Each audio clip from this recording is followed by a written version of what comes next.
प्रथम प्रश्न पानी खोৱাৰ পিছত কোনটো জন্তুৰ মৃত্যু হয় শুদ্ধ উত্তৰটো হ'ল পানী খোৱাৰ পিছত কেংগাৰু নিগনিৰ মৃত্যু হয় নিগনিয়ে খোৱা বীজৰ পৰা বিপাকীয় ক্ৰিয়াৰ বাবে প্ৰয়োজনীয় সকলো পানী পায় পৰৱৰ্তী প্ৰশ্ন কোনটো প্ৰাণীৰ পোৱালি জন্ম দিয়াৰ পাছত মাকৰ মৃত্যু হয়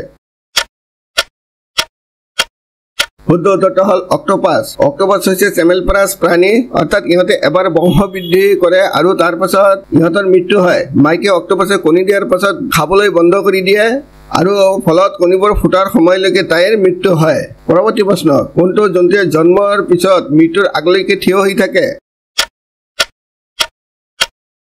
শুদ্ধ উত্তৰটো হ'ল জন্মৰ পিছত মৃত্যুৰ আগলৈকে জিৰাফ থিয় হৈ থাকে জিৰাফে থিয় হৈ সকলো কাম কৰে আৰু গোটেই জীৱন কেতিয়াও শুই নাথাকে পৰৱৰ্তী প্ৰশ্ন কোনটো জন্তুৱে আমাক উল দিয়ে